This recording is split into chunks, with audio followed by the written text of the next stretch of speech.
Eu sou a causa. De acordo com um princípio rabínico, o que não está escrito nas Escrituras é inexistente. A história de Jesus Cristo segue esse princípio.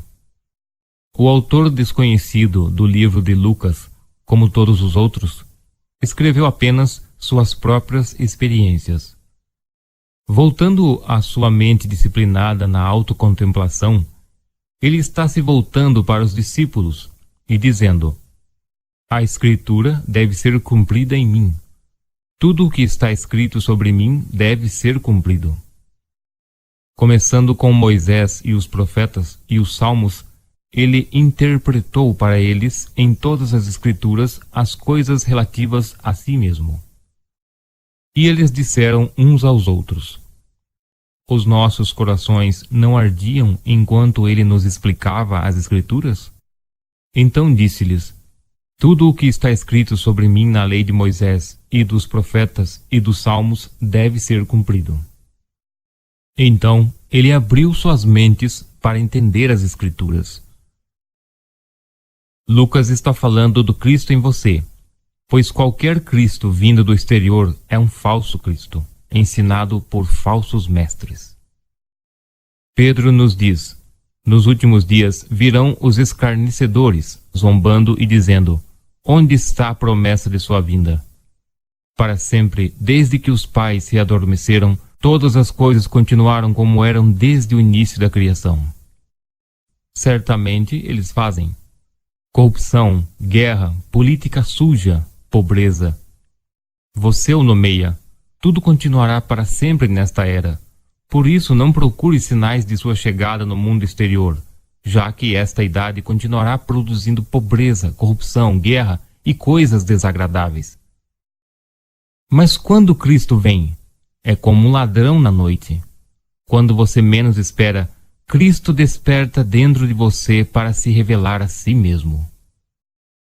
De muitas e várias maneiras, Deus falou desde os tempos antigos aos nossos pais pelos profetas. Mas nos últimos dias, Ele nos falou pelo seu Filho. Pois quando o Filho aparece, Ele revela a Deus como seu Pai. Até que o Filho de Deus se revele no homem, o homem procura por fora para descobrir como as coisas são feitas, mas ele não consegue encontrar o Criador. Nosso mundo é o trabalho de Deus, como nos é dito no Salmo 19. Os céus proclamam a glória de Deus, e o firmamento anuncia a obra de suas mãos. Nossos cientistas descobriram como ir para a Lua, de onde eles voltaram para a Terra. Então eles analisaram e descobriram que ela era morta. Não importa onde o homem vá, ele descobrirá que tudo está morto, pois a obra de Deus está aqui e só aqui. Mas não importa o quanto sua obra seja analisada, não revelará seu Criador. Quando você lê o capítulo 9 de Isaías, você pode se perguntar sobre o que é tudo, mas posso lhe dizer que nada pode ser mais verdadeiro. Ouça atentamente. Um filho nos nasceu, um filho se nos deu. E o governo estará sob o seu ombro, e o seu nome será chamado Maravilhoso Conselheiro, Deus Poderoso, Pai Eterno, Príncipe da Paz. Essas revelações não chegam na ordem que os profetas gravaram, ou algum escriba mudou, mas os nomes são verdadeiros e são revelados em perfeita ordem. O primeiro nome dado a você quando você adormeceu foi El Shaddai, que significa Deus Todo-Poderoso ou Deus Poderoso. Mas um dia você vai acordar. Agora completamente individualizado, você sentirá uma vibração tão grande que você pensará que vai morrer. Mas longe de morrer, a vibração o despertará de seu longo e longo sono. Você despertará dentro de si mesmo para descobrir que você foi sepultado lá por séculos inumerados. Você pode não saber como você chegou lá e por quê, mas eu vou te dizer. Você foi voluntariamente. Ninguém tirou sua vida. Você a colocou sozinho. Você tem o poder de colocá-lo e o poder de levantá-lo novamente. Você entrou deliberadamente no crânio humano e se deitou para sonhar o sonho da vida. Os místicos afirmam que você esteve sonhando lá há 6.000 anos. Eu não tive visão para suportar esse intervalo de tempo. Mas posso dizer que, quando aconteceu comigo, senti como se estivesse sepultado por séculos inumerados. Por um momento, eu me perguntei como eu cheguei lá. Então eu lembrei das Escrituras. Ele não está morto, mas dorme e eu vou despertá-lo. Um dia, você também ouvirá a voz do Filho de Deus e despertará do seu sono da morte. Pois quando Deus envia seu Filho ao seu coração, chora: Pai. Você o ouvirá e despertará de sua longa e auto-imposição de sono. É preciso um enorme poder para Deus poderoso agitar-se e despertar para encontrar o símbolo de seu nascimento como o de uma criança. Você pode pensar que o filho que nasceu e o filho que foi dado são um, mas não são. O filho aparece 139 dias depois. É ele quem revela você como Deus, o Criador e Criador de tudo. Antes desse momento no tempo, você, como um cientista, olha para fora de si mesmo para a causa de toda a vida. Mas quando Davi, o filho unigênito de Deus, vem de dentro de você e chama Pai, você encontrou a causa. E quando o seu filho o revelar como o Pai, a causa de toda a vida, você suportará o nome de Pai Eterno. Agora, a terceira grande revelação é a de maravilhoso conselheiro. E nas Escrituras, o maravilhoso conselheiro está associado a uma serpente. Referida como a mais sábia de todas as criações de Deus, foi a serpente que sugeriu comer da árvore do conhecimento. E quando disse que ele morreria, a serpente disse: Não, você não vai realmente morrer, pois Deus sabe que quando você comer, seus olhos serão abertos e você será como Deus, sabendo o bem e o mal. O maravilhoso conselheiro não mentiu. Por acreditar ser você, ele experimentou a morte, mas na verdade não morreu.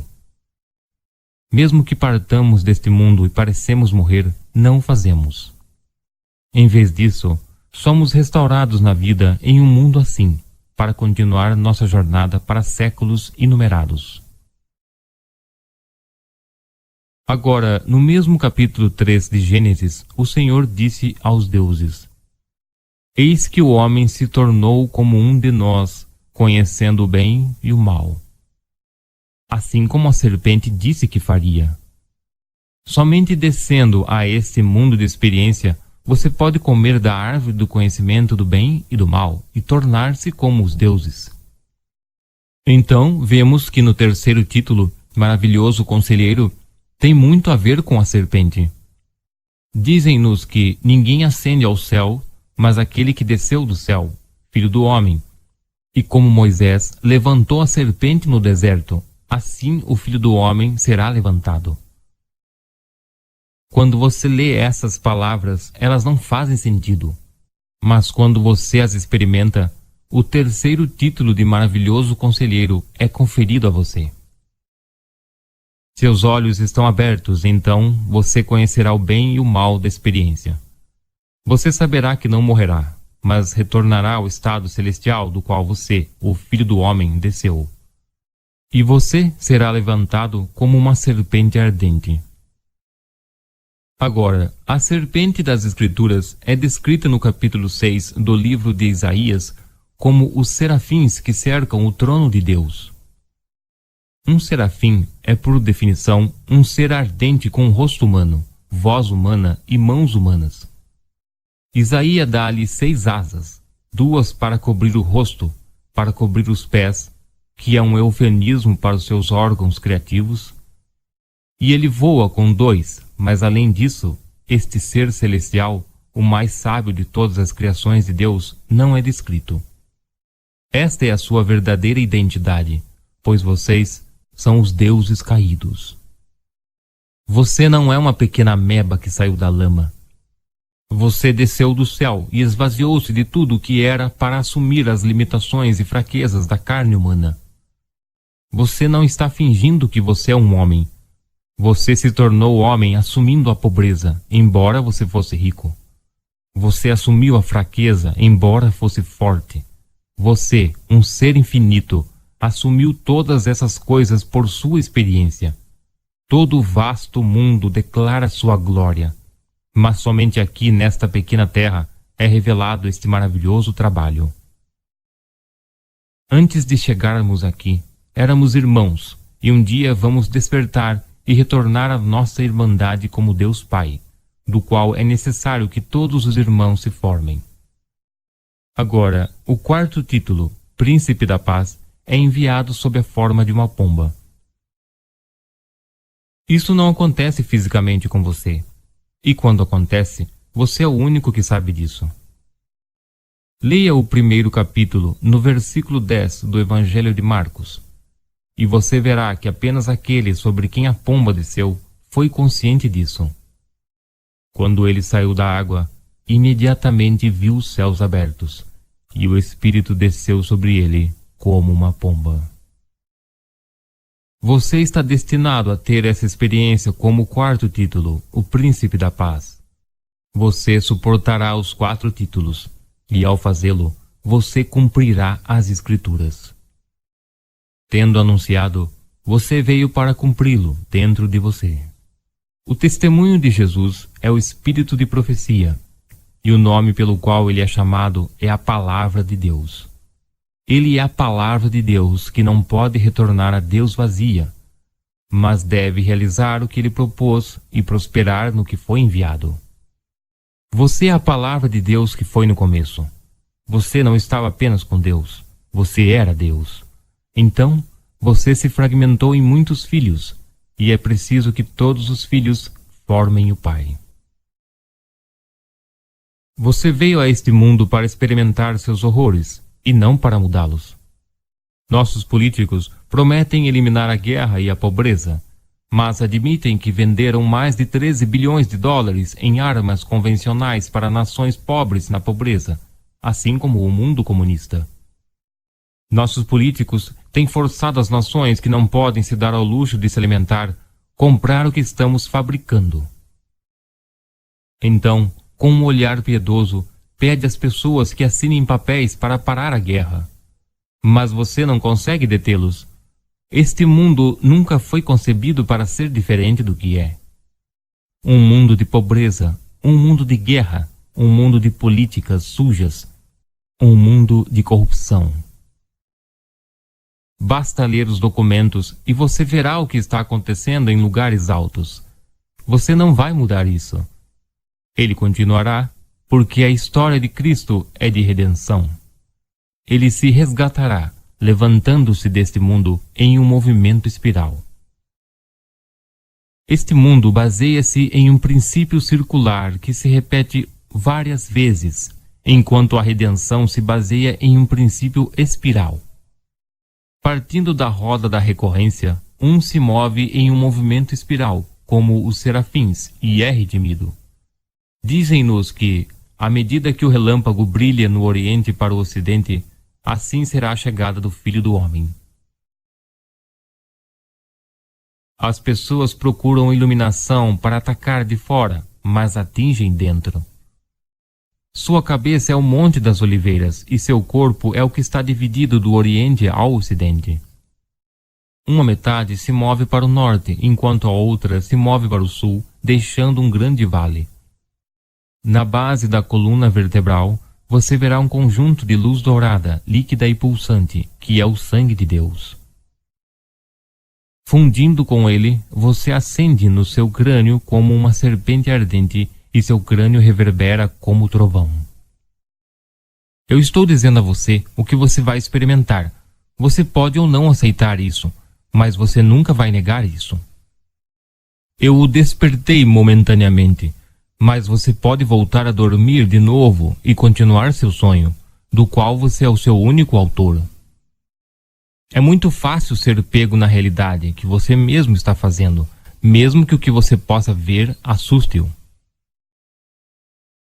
Você pode ter muitos horrores em seu sonho e acreditar que o que você está vendo é uma realidade fora de si mesmo e além do seu controle. Mas você só sabe que está escrevendo o roteiro. Você não teve um sonho em que você estava morrendo de medo sem saber que você era a sua causa? A mesma coisa está acontecendo no sonho acordado, mas o homem não sabe que isso também é um sonho, até que ele desperte da maneira que lhe disse. Alguma noite, enquanto você dormir, algo o despertará, e você despertará para se encontrar em seu crânio. Você sabe que é o túmulo onde apenas os mortos são colocados, mas você sabe que está muito vivo. Alguém deve ter pensado que você estava morto para colocá-lo lá, ou você pode ter entrado voluntariamente no local adormecido a tal profundidade que os outros pensaram que você estava morto. Mas, quando o tempo foi cumprido, ouviste o clamor do Filho de Deus que te despertou, e quando saíste daquele túmulo, nasceste de cima. Isso é essencial, pois a menos que você nasça do alto, não poderá entrar no reino de Deus. Todos estão neste mundo porque ele nasceu de baixo, do ventre da mulher. Mas enquanto aqui, ele deve nascer de cima, do crânio. Aquilo que sai não tem mãe, nem pai, nem começo de dias, nem fim de dias. Pois aquilo que nasce do crânio é consciente de ser o Criador de todos. Você descobrirá esta grande verdade somente quando o Filho de Deus estiver diante de você e o revelar para si mesmo. Este minúsculo planeta aparece apenas como uma mancha quando visto do espaço exterior, mas é muito importante, pois somente aqui pode-se ter esse experimento biológico que expande o poder de Deus e a sabedoria de Deus pode ser embalada. Sem este mundo, Deus não poderia crescer em sabedoria. Ele estaria estagnado se não pudesse se expandir além do que é. Deus é uma luz cada vez maior, um poder criativo cada vez maior, uma sabedoria cada vez maior. E em razão desse pequeno ponto chamado Terra, onde ele usa essas roupinhas de mortalidade, Deus está mantendo a promessa que fez a si mesmo: despertar dentro de si e cumprir a palavra registrada nas Escrituras. A história de Cristo não é esta que o mundo está falando. Ele não vai mudar o mundo. A geração de amanhã pode pensar que será diferente, mas a pobreza existirá como acontece agora. Haverá mudanças na paixão e, eventualmente, elas retornarão ao que eram. É como uma roda. É um princípio circular em que nada muda. O indivíduo só muda quando deixa a roda em movimento espiral, e é quando ele é redimido. Ele retorna ao mundo de onde veio, reforçado por causa de sua experiência de morte neste mundo chamado Terra. O princípio dos rabinos é verdadeiro, então deixe-me repeti-lo. O que não está escrito nas Escrituras é inexistente. Os presidentes, reis e ditadores do mundo não estão registrados nas Escrituras, portanto, são inexistentes. São meras partes que Deus está jogando enquanto passa pelos estados. A parte de um presidente, um rei ou um ditador é um estado, e quando entra é animada. Parece muito real para o seu ocupante e para aqueles que o observam, mas é apenas um estado. Você pode desempenhar qualquer papel, seja um homem rico ou um homem pobre, um mendigo ou um ladrão, um conhecido ou desconhecido. Uma vez que você saiba que eles são apenas partes, apenas estados de consciência. Mas se você não sabe disso e não está disposto a desistir do seu estado atual, você permanecerá lá, olhando para o seu desejo e não para ele.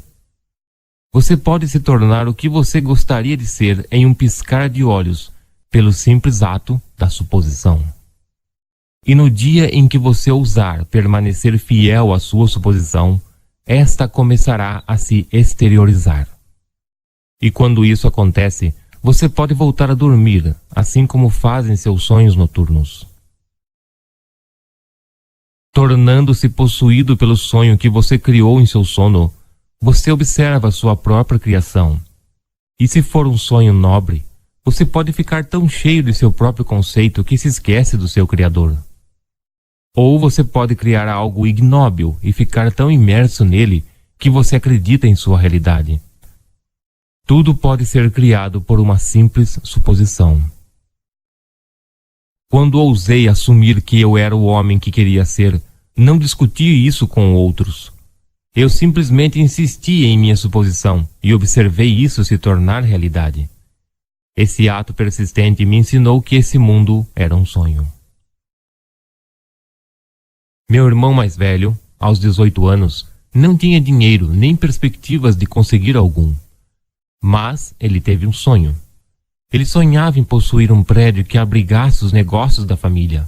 2 vezes por dia, a caminho do trabalho e retornando, ele parava em frente a um prédio que ocupava um quarteirão inteiro na área mais larga da rua principal. E lá, ele imaginava ver as palavras Godard e Filhos em sua marquise.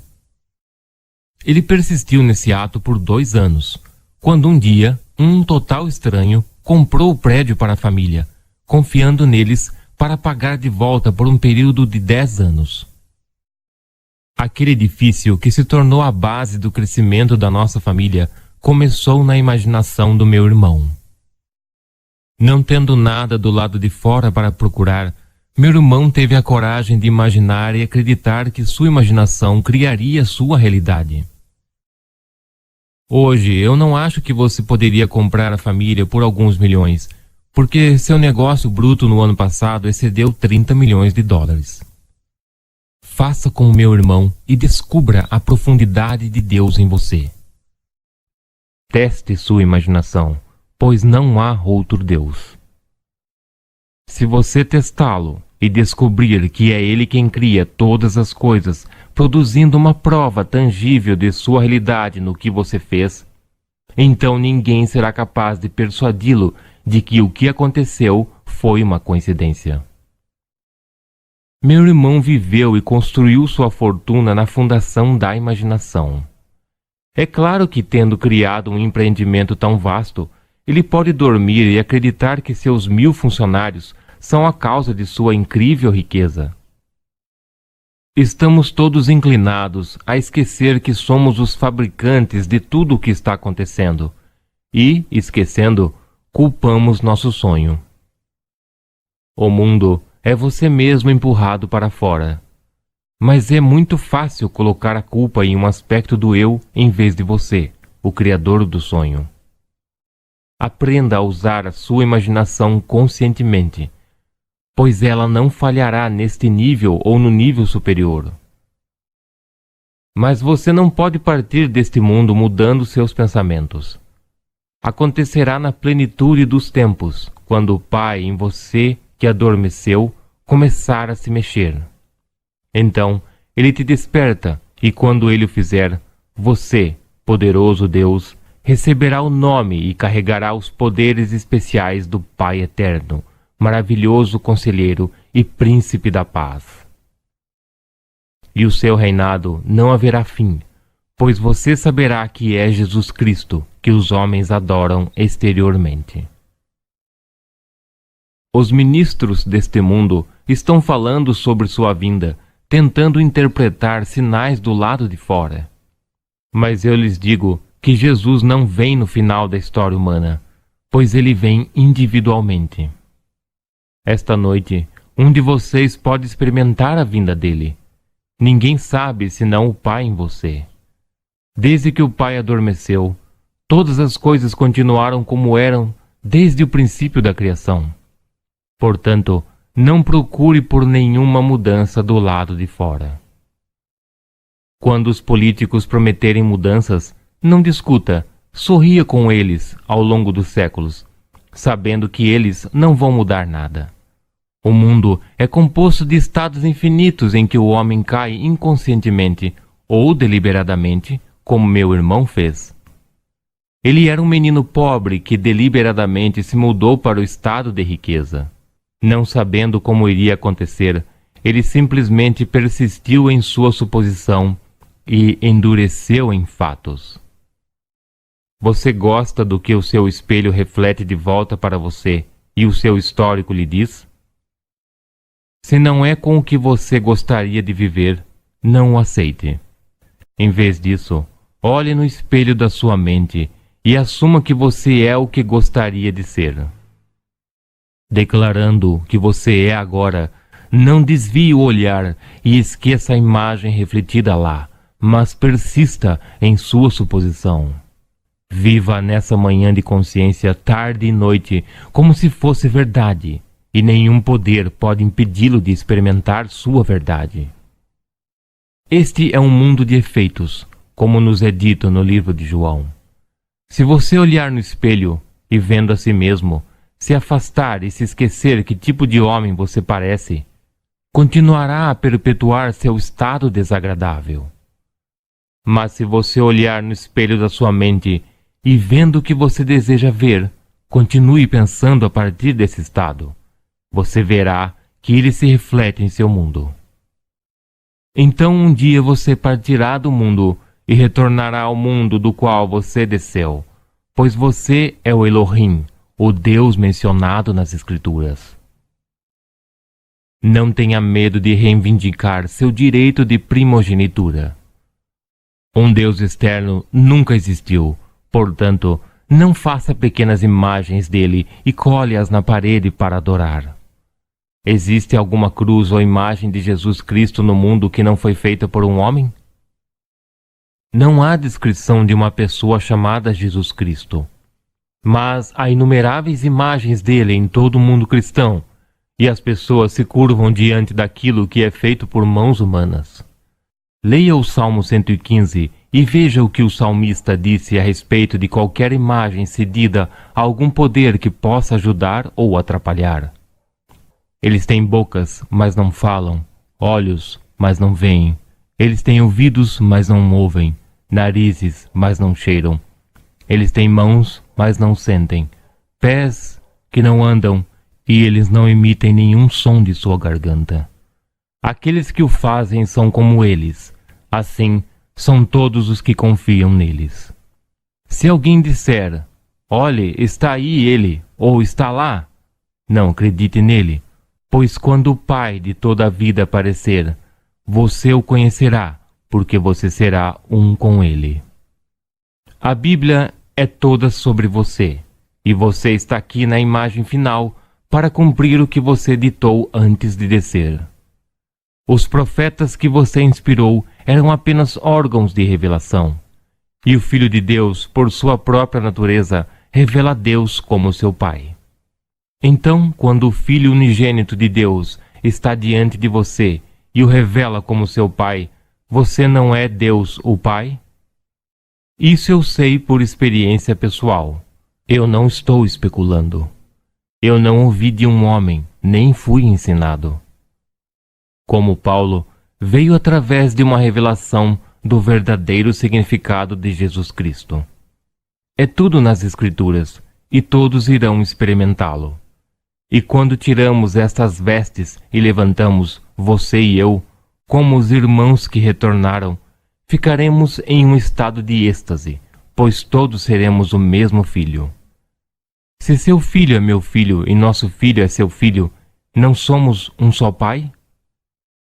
Não há vários filhos, apenas um. Somos todos individualizados. Nunca perderemos nossa individualidade, mas somos um em espírito, porque temos o único filho. Portanto, somos irmãos que coletivamente formam a Deus Pai.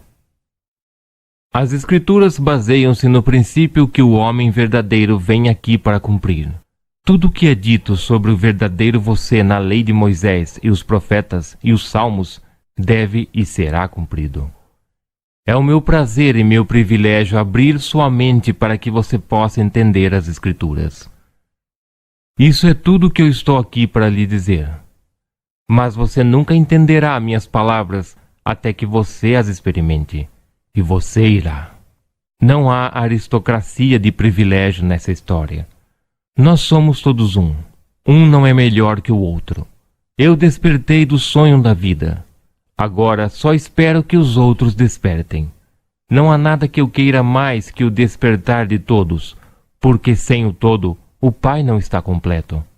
Então eu conto a minha história várias vezes, até que todos a ouçam e ponham toda a sua esperança nessa história maravilhosa que um dia deve surgir dentro deles.